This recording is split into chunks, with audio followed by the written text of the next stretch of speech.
ഓ നമോ ഭഗവതേ വാസുദേവായ. ശ്രീ മഹാഭാഗവതം സ്കന്ധം 5 3-ാം അധ്യായം. നാഭിയുടെ വാഴ്ച. ശ്രീ ശുകൻ പറഞ്ഞു, നാഭി മേരുദേവിയെ വിവാഹം ചെയ്തുവെങ്കിലും പുത്രൻ ജനിച്ചില്ല. അതിനാൽ ആ ദമ്പതികൾ യജ്ഞം മുഖേന യജ്ഞമൂർത്തിയെ പ്രസാദിപ്പിച്ചു.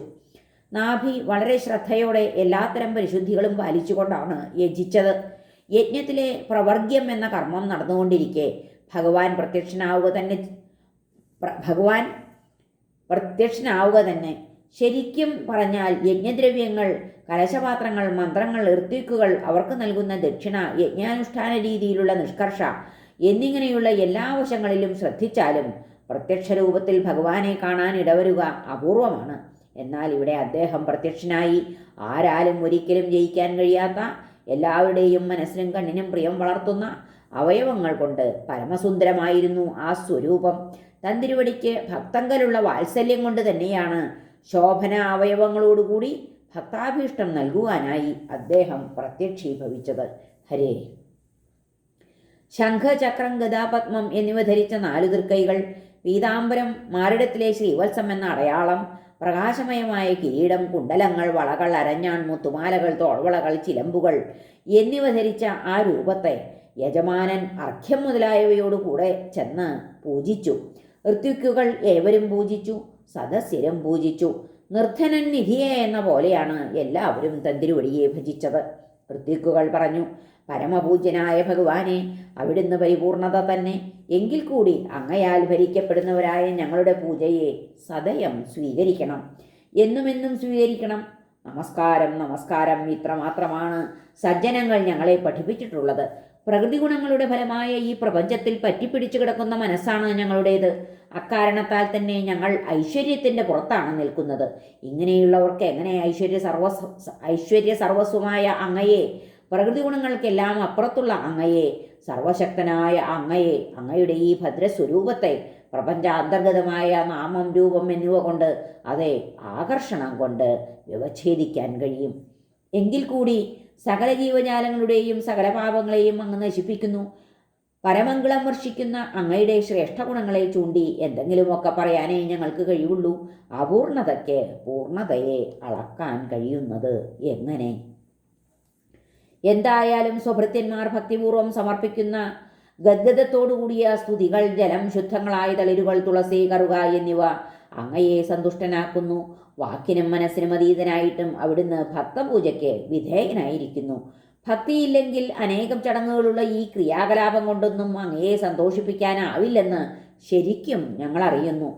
പുരുഷാർത്ഥങ്ങളിലൂടെ പ്രകാശിക്കുന്ന ഇന്ദ്രിയഗോചരൻ തന്നെയായി സദാസമയത്തും സകല വസ്തുക്കളെയും സമന്വയിക്കുന്നവനാണ് അവിടുന്ന്. തദ്വാരാ സകലത്തിൻ്റെയും ആത്മാവ് അവിടുന്നാണ്. അങ്ങനെയുള്ള അവിടേക്ക് യജ്ഞാദികളൊന്നും വലിയ കാര്യമല്ല. എങ്കിലും അവ വ്യർത്ഥമല്ല. കാരണം ഞങ്ങൾ സകാമന്മാരാണ്. ചെറിയവർ ചെറിയതുകൊണ്ട് അങ്ങയെ ആരാധിക്കുന്നു, അത്രമാത്രം. ശ്രേഷ്ഠന്മാരെക്കാൾ ശ്രേഷ്ഠനാണ് താങ്കൾ, പുരുഷോത്തമൻ. കുട്ടികളെപ്പോലെ സ്വന്തം ജീവിത ലക്ഷ്യം എന്ത് എന്നറിയാത്തവരാണ് ഞങ്ങൾ. എന്നിട്ടും ഈ ഞങ്ങളുടെ നേരെയുള്ള കാരുണ്യം കൊണ്ട് അവിടുന്ന് സ്വന്തം മഹിമാസ്വരൂപം ഞങ്ങൾക്ക് കാണിച്ചു തന്നു. അങ്ങയോടുള്ള ഭക്തി തന്നെയാകുന്നു ആ സ്വരൂപം.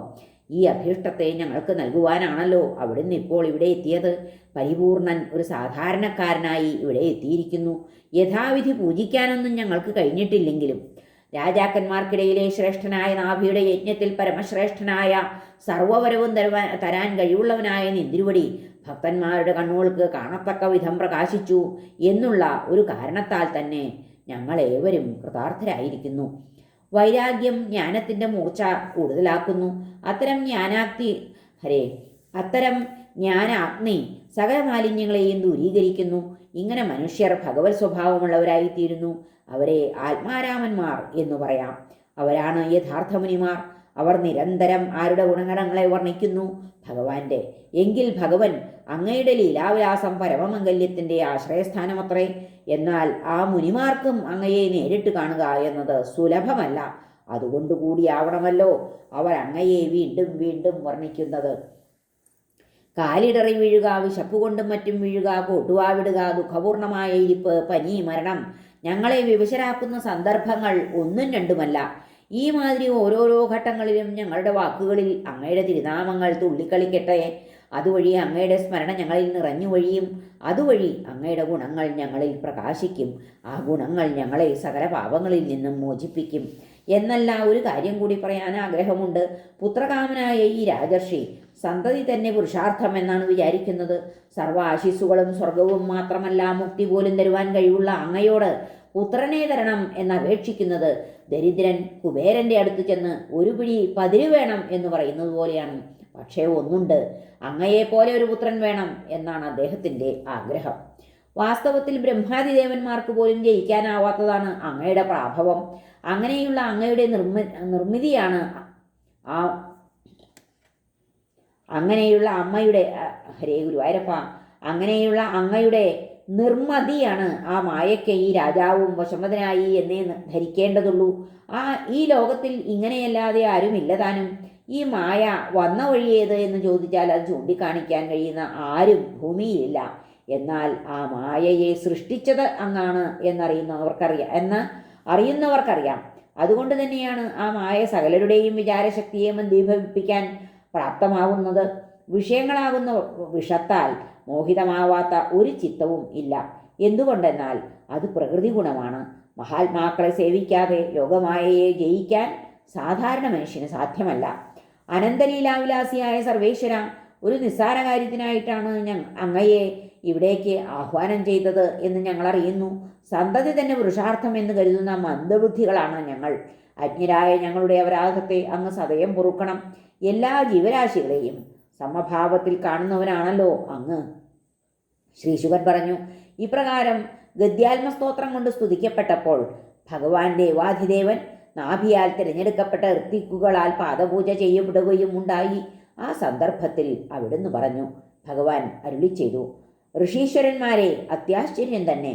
ഇദ്ദേഹത്തിന് എന്നോട് തുല്യനായ ഒരു പുത്രനുണ്ടാവണം എന്നാണല്ലോ നിങ്ങൾ അപേക്ഷിച്ചത്. നിങ്ങൾ സത്യം പറയുന്നവരാണ്. നിങ്ങൾ ആവശ്യപ്പെട്ടത് കിട്ടാൻ വളരെ പ്രയാസമുള്ള ഒരു വരമാണ് താനും. കാരണം പറയാം, ഞാൻ അദ്വിതീയനാണെന്ന് നിങ്ങൾക്കറിയാമല്ലോ. അങ്ങനെ വരുമ്പോൾ എന്നോട് തുല്യൻ ഞാൻ മാത്രം. എങ്കിലും വേദജ്ഞരായ നിങ്ങളുടെ വാക്ക് മിഥ്യയാവാൻ പാടില്ല. കാരണം ബ്രഹ്മത്തെ അറിയുന്നവരുടെ കുലം എൻ്റെ മുഖമാകുന്നു. അതിനാൽ അഗ്നീധ്രപുത്രനായ നാഭിയിൽ എനിക്ക് തുല്യനായി മറ്റാരെയും കിട്ടാനില്ലാത്തതുകൊണ്ട് ഞാൻ തന്നെ അവതരിച്ചു കൊള്ളാം, എൻ്റെ ഒരംശം കൊണ്ട്. അഗ്നീധ്രപുത്രനായ നാഭി മാത്രമല്ല, അദ്ദേഹത്തിൻ്റെ പത്നി മേരുദേവിയും ഇത് കേട്ടു. കേട്ടപ്പോഴുണ്ടായ വികാരപാരവശ്യത്തിൽ നിന്ന് അവരുണരുന്നതിനു മുമ്പ് തന്നെ തന്തിരുവടി അന്തർധാനം ചെയ്യുകയും ചെയ്തു. ഹരേ, അല്ലയോ പരീക്ഷിത്തെ, അന്തർധാനം ചെയ്തുവെങ്കിലും ഭഗവാനറിയാം, മഹാത്മാക്കളായ ഋഷിവര്യന്മാരാണ് തന്നെ പ്രസാദിപ്പിച്ചത്. അവരുടെ അഭിപ്രായം സാധിപ്പിക്കുക എന്നത് തൻ്റെ ചുമതലയാണ്.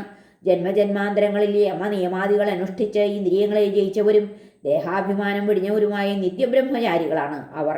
അവരുടെ ധർമാചരണത്തെ സഹായിക്കേണ്ടത് തൻ്റെ ഉത്തരവാദിത്തമാണ്. അത് താൻ ചെയ്യുന്നില്ലെങ്കിൽ ധർമ്മഭ്രംശത്താൽ ലോകം താറുമാറാകും.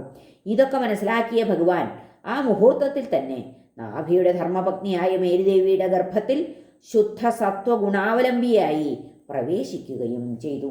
ഹരേ നമ. ശ്രീകൃഷ്ണാർപ്പണമസ്തു. സർവത്ര ഗോവിന്ദനാമ സങ്കീർത്തനം. ഗോവിന്ദ ഗോവിന്ദ. ഹരേ നാരായണ.